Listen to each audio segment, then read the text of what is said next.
संसद में कौन है जो ड्रामा करता है और कौन है जो डिलीवरी करता है। प्रधानमंत्री मोदी के बयान के बाद अब सत्ता पक्ष और विपक्ष के बीच इस मुद्दे पर जुबानी जंग छिड़ गई है। उम्मीद के मुताबिक संसद का शीतकालीन सत्र भी हंगामे और विरोध के साथ शुरू हुआ। संसद के दोनों सदनों में विपक्ष ने हंगामा किया और सत्ता पक्ष के सदस्यों के साथ नोकझोंक भी हुई। बात करें लोकसभा की तो प्रश्नकाल शुरू होते ही विपक्षी सदस्यों ने वेल में आकर नारे लगाने शुरू कर दिए, जिसके बाद सदन को दोपहर 12 बजे तक के लिए स्थगित कर दिया गया। उसके बाद भी हंगामा नहीं थमा तो सदन को 2 बजे तक के लिए स्थगित कर दिया गया।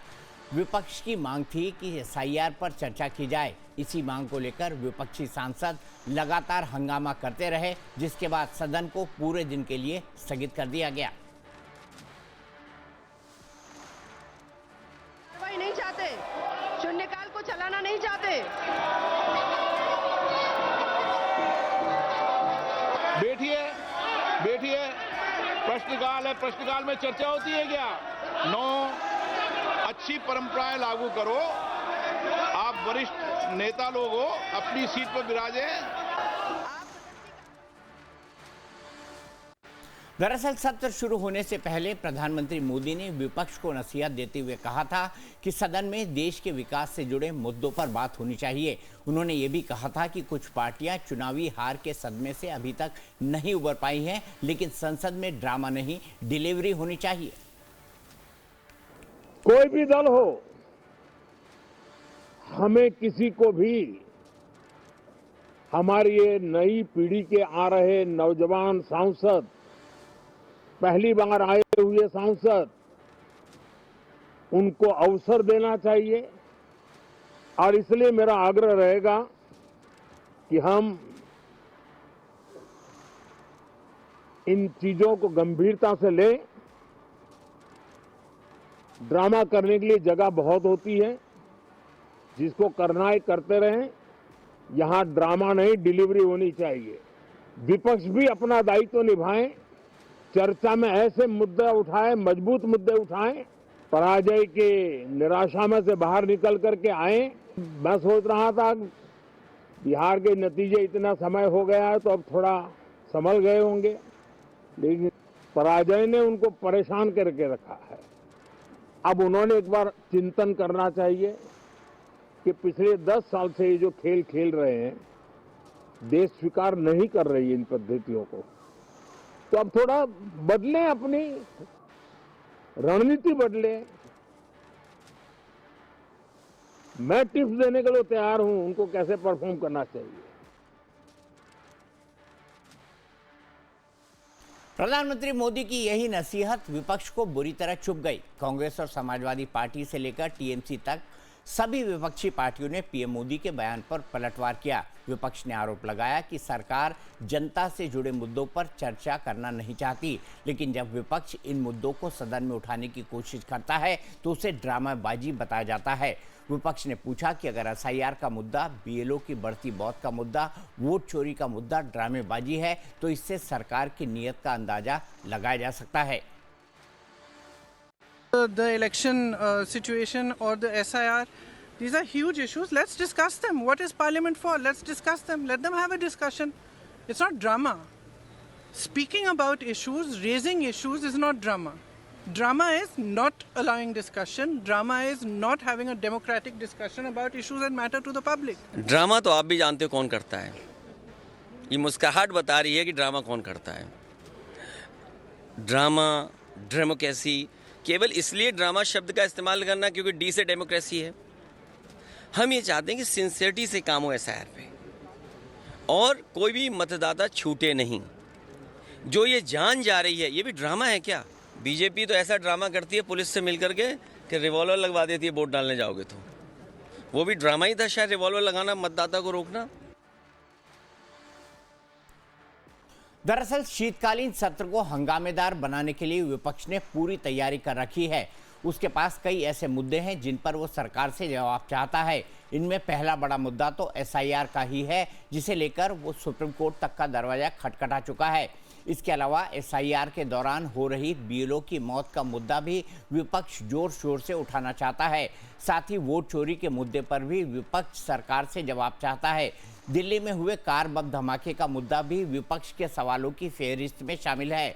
इनके अलावा नेशनल हेराल्ड केस में सोनिया गांधी और राहुल गांधी पर दर्ज एफआईआर, दिल्ली में बढ़ता प्रदूषण और नए लेबर कानून समेत ऐसे कई मुद्दे हैं जिनकी बदौलत विपक्ष सरकार को घेरना चाहता है। पर सत्ता पक्ष का आरोप है कि विपक्ष सिर्फ हंगामा खड़ा करके सदन का कीमती वक्त बर्बाद करने पर तुला है।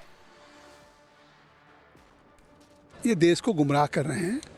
एसआईआर कोई मुद्दा नहीं, सोची समझी नियोजित रणनीति है, सदन को चलने नहीं देना चाहिए। बार बार स्पीकर साहब के कहने के बाद कि हम हर विषय पर चर्चा करने के लिए तैयार हैं, लेकिन सारे लोग जिस तरह से विपक्ष ने खड़े होकर के मतलब नियोजित ढंग से कर रहे थे, चेतावनी भी उन्होंने दिया, तो इससे साफ है कि वो केवल हंगामा ही करेंगे, ड्रामा करेंगे, डिबेट नहीं करेंगे, शोर करेंगे, उनको नीतियों पर डिस्कशन नहीं करना है। मुझे लगता है खड़गे जी अपने टीम के डायरेक्टर के इशारे पर उनकी जुबान खुलती है और वो ड्रामा के पात्र खुद बनते हैं। जिस तरीके से विपक्ष की मंशा लग रही है, हंगामा ही इनको खड़ा करना है, ड्रामा ही इनको करना है, ये चाहते ही नहीं है कि समाधान निकले। इनकी राजनीति चमकाने का एकमात्र माध्यम मुझे लगता है हंगामा ही अब इनके पास रह गया। सरकार के सामने शीतकालीन सत्र में कई बड़ी चुनौतियां हैं, कई अहम बिल हैं जिन्हें पास किया जाना जरूरी है। ऐसे में अगर विपक्ष का हंगामा नहीं थमा तो पिछले सत्र की तरह से यह सत्र भी जाया हो सकता है। बता दें कि 18वीं लोकसभा का यह छठा सत्र है। इस बार शीतकालीन सत्र के लिए 19 दिन निर्धारित किए गए हैं। इनमें से वीकेंड की छुट्टियां निकाल दें तो सदन की बैठक के लिए सिर्फ 15 दिन बचते हैं। इस दौरान सरकार की ओर से 13 विधेयक पेश करने का लक्ष्य है। इनमें राष्ट्रीय सुरक्षा से जुड़े कई विधेयक हैं, आर्थिक मामलों से जुड़े बिल भी शामिल हैं। 19 दिसंबर को शीतकालीन सत्र खत्म हो जाएगा, यानी समय काफ़ी कम है। इसीलिए संसद का सुचारू रूप से चलना जरूरी है। लेकिन सत्र की शुरुआत से ही जिस तरह सत्ता पक्ष और विपक्ष में टकराव शुरू हुआ है, उससे सरकार की चुनौतियां और बढ़ सकती हैं। जहां तक राज्यसभा का सवाल है, वहां भी पहले ही दिन वार पलटवार देखने को मिला। प्रधानमंत्री मोदी ने राज्यसभा में नए सभापति सीपी राधाकृष्णन का स्वागत किया, तो कांग्रेस अध्यक्ष मल्लिकार्जुन खड़गे ने सभापति के स्वागत के साथ साथ पूर्व सभापति धनखड़ के अचानक इस्तीफे देने का भी सवाल उठा दिया। मैं सदन की तरफ से, मेरी तरफ से आपको बहुत बहुत बधाई देता हूं, आपका अभिनंदन करता हूं और आपको शुभकामनाएं देता हूं कि सभी इस सदन में बैठे हुए माननीय सदस्य ये उच्च सदन की गरिमा को संभालते हुए आपकी गरिमा की भी सदा सर्वदा चिंता करेंगे, मर्यादा रखेंगे, ये मैं आपको विश्वास दिलाता हूं। ये आपका लंबा अनुभव सदन में सभापति के रूप में और राष्ट्र में उपराष्ट्रपति के रूप में बहुत ही प्रेरक रहेगा, हम सबको मार्गदर्शक रहेगा और मुझे पूरा विश्वास है कि मेरी तरह इस सदन के सभी सदस्य इस गौरवपूर्ण पल को जिम्मेवारियों के साथ आगे बढ़ाएंगे। Chairman, Rajya Sabha being custodian of the entire house belongs as much to the opposition as to the government. Please, I was disheartened that the House did not get an opportunity to bid him a farewell. मैं आपसे appeal करना चाहूंगा कि आप अपने आसन से उस तरफ ज्यादा न देखें, उसमें खतरा है। आप इधर नहीं देखेंगे तो ये भी खतरा है। भैया आप उधर अगर इधर नहीं देखेंगे तो वो भी खतरा है। तो इसलिए दोनों तरफ आप संतुलन बना रखेंगे तो अच्छा होगा। इसीलिए मैं आपके सफल कार्यकाल की कामना करता हूं। आप जिस बैकग्राउंड से आए हैं, जिसका जिक्र प्रधानमंत्री जी ने यहाँ पर किया, ठीक है, हम मानते हैं, लेकिन आप ये भी नहीं भूलना चाहिए कि ये कांग्रेस के घराने से आप आए हैं। और इसी पर बात करने के लिए हमारे साथ बीजेपी के राष्ट्रीय प्रवक्ता डॉक्टर हिमांशु शुक्ला जुड़ चुके हैं और मेरे साथ कांग्रेस के राष्ट्रीय प्रवक्ता यश श्रीवास्तव जी जुड़ चुके हैं। हिमांशु जी, मैं आपसे जानना चाहता हूं, एसआईआर पर डिस्कशन चाहते हैं, पॉल्यूशन पे डिस्कशन चाहते हैं, बीएलओ की मौत पे डिस्कशन चाहते हैं, तो सबसे बेहतर होता पहले ही दिन ये डिस्कशन करा दिया जाता। दिक्कत क्या है? बीएससी में इस पर बात हो सकती थी, बिजनेस एडवाइजरी कमेटी में इस पर। जी नमस्कार, जय सिया राम, भारत माता की जय। देखिए क्या होता है, जब पार्लियामेंट की बैठक होती है तो उसके पहले ही दिन डिसाइड कर लिए जाते हैं कि किस दिन पे क्या बैठक होगी। आमतौर पे ऐसा तो नहीं है कि हमने मना कर दिया है कि हम इस बारे में चर्चा नहीं करेंगे। पिछली बार का भी यही था कि ऑपरेशन सिंदूर के बाद जब पार्लियामेंट की कमेटी बैठी थी तो डिसाइड कर दिया गया था कि 11वें दिन पर ऑपरेशन सिंदूर और ये जो जंग हुई है उसका मुद्दा रखा जाएगा। बट फिर भी कांग्रेस ने जो है पार्लियामेंट में अपोजिशन ने उसका मुद्दा उठाया। जब उसका दिन डिसाइडेड है, सब कुछ तय है बोलना, आपको पता है कि पार्लियामेंट के सेशन के 1 मिनट का 2.5 लाख रुपया खर्च आता है, जो कि 2012 की कमेटी में ऐसा सरकार ने ही दिखाया है अपने डॉक्यूमेंट्स में कि 1 मिनट का खर्चा 2.5 लाख रुपीज आता है। आप समझिए एक दिन का खर्चा 9 से 10 करोड़ रुपए आता है। अगर आप एक दिन व्यर्थ करते हैं पार्लियामेंट का, तो देश के हम टैक्स पेयर के 10 करोड़ रुपए बर्बाद जाते हैं। आपको मुद्दे उठाने आप करिए। आज के दिन पे इतने इंपॉर्टेंट इश्यूज थे, सेंट्रल एक्साइज कमेटी थी, हेल्थ पर था, नेशनल सिक्योरिटी पे था, मणिपुर गुड्स एंड सर्विस के ऊपर बहस होनी थी, हायर एजुकेशन पे बहस होनी थी, पर नहीं, ये बंगाल चुनाव के पहले के लिए यहाँ पे बहस ना की जाए। जब बंगाल चुनाव आएंगे तो सड़क पे बहस की जाए। पार्लियामेंट चुनावी प्रकरणों को दिखाने के लिए एक मुद्दा नहीं बनाना चाहिए। मेरे हिसाब से सही ढंग से बातचीत करनी चाहिए। ये ड्रामेबाजी, इसीलिए मोदी जी ने बोला कि ड्रामेबाजी ना करें, आप सड़क पे मुद्दे उठाएं और पार्लियामेंट में देश की उन्नति के लिए चर्चा करें। ठीक है यश जी, आप मुझे बताइए, पहले दिन से ही आप राशन पानी लेकर क्यों चढ़ रहे हैं? संसद में आपको भी पता है जो चर्चा होती है वो नियम और कानून के कायदे के मुताबिक होती है, रूल्स बुक के हिसाब से होती है, तो आपको भी थोड़ा सब्र तो करना चाहिए ना कि लोकसभा और राज्यसभा पहले ही दिन अडजान करा दे आप हंगामा करके। महोदय, ऐसा नहीं है कि बीजेपी वाले मानसिक संतुलन खो चुके हैं, लेकिन मानसिक संतुलन खो चुके होने की एक्टिंग बहुत अच्छी करते हैं और जानबूझ के करते हैं। क्यों? क्योंकि इस देश में 28 बीएलओ की मृत्यु सिर्फ मीडिया या विपक्ष का मुद्दा नहीं है। 28 लोगों की जान गई है, ज्यादातर लोगों ने आत्महत्या की है, उनके ऊपर विभागीय कार्रवाई की धमकी हुई, कुछ पर एफआईआर हुई और उन्होंने प्रेशर में आके ये कदम उठाया। उत्तर प्रदेश के वो बीएलओ सर्वेश सिंह का वीडियो अगर आपने नहीं देखा हो तो देख लीजिए। वो व्यक्ति अपनी बात बोल भी नहीं पा रहे हैं, लेकिन भावनाएं समझ में आती हैं। ये कोई साधारण बात नहीं। किसी भी विकसित देश में ये इस पूरे सिस्टम को हिला देने के लिए से मेरी अगली स्टोरी है, बीएलओ पर बात कर लेंगे, अभी सत्र पर बात कर लेते हैं। अगली स्टोरी मेरी बीएलओ को लेकर ये स्पेसिफिक। मैं सत्र पर ही बात कर रहा हूँ दीपक जी। मैं और भी बहुत सारी बातें बताना चाहता हूँ। नरेंद्र मोदी इस देश के लिए सबसे महंगे प्रधानमंत्री से धुएं। उनका डेली खर्चा अब तक के कई प्रधानमंत्रियों के टोटल से ज्यादा है और उसके बदले में उन्होंने किया क्या? 500-800 एयर क्वालिटी इंडेक्स वाले दिल्ली में खड़े होके कहते हैं मौसम का मजा लीजिए और हंसते हैं जनता की तकलीफ पर। उन्हें तो नजफगढ़ या किसी दूर दराज के इलाके में जाके मौसम का मजा लेना नहीं है। वो तो बैठे हैं अपना पीएमओ में आराम से, प्रधानमंत्री आवास में। तो बेशर्मी से ये बात बोल देना कि विपक्ष, और वो भी वो लोग जो अभी थोड़े दिन पहले तक फिल्मों के पोस्टर जला के और चौराहे पे पुलिस के डंडे खा के जिंदा थे, वो लोग आज दूसरों को विपक्ष करके उचक रहे हैं क्योंकि उनको चोरी की सत्ता मिली हुई है। ये बात इस देश को समझनी पड़ेगी। गुजरात के राजकोट से 1 साल पहले से प्रकरण चल रहा है जहां महिलाओं के अस्पताल में वीडियो चुरा के साइट्स पे अपलोड किए जा रहे हैं उनकी इच्छा के बिना, और वो अच्छे नहीं, अभद्र है। वो इस बात पे कोई बात नहीं कर रहा है।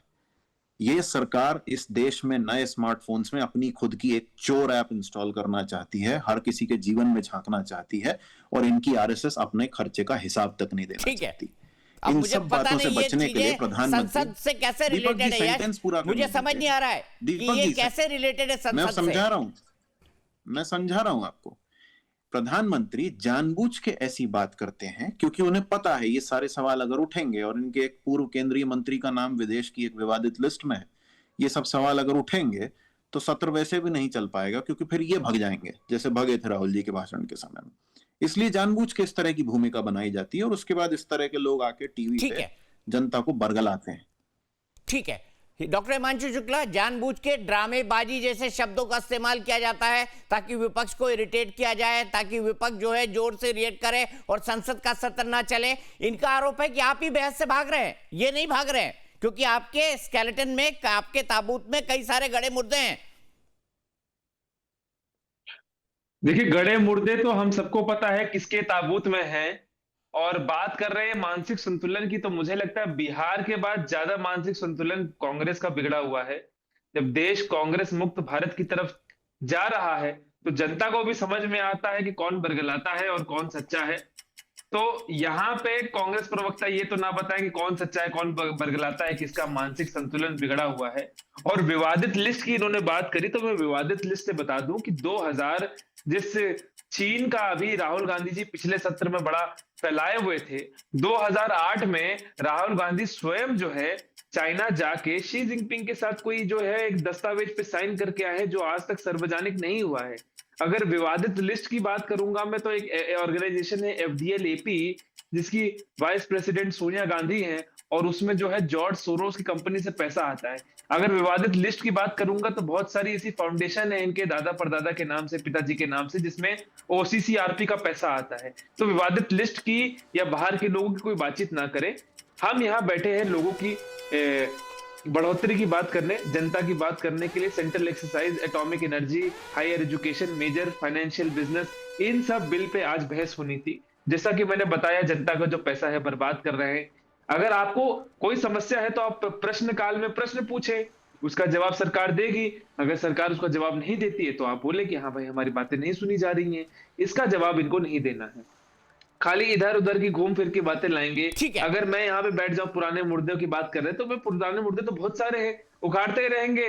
10 बज जाएगा अगर कांग्रेस के मुर्दे उखाड़ने में लग जाऊं तो हमें आगे की पॉजिटिव रीइंफोर्समेंट की बात करनी चाहिए, ना कि ये चीजें और जो ड्रामेबाजी और समय व्यर्थ करने की। यही मेरा यहाँ भी है, यही मेरा पार्लियामेंट के लिए भी यही जवाब है।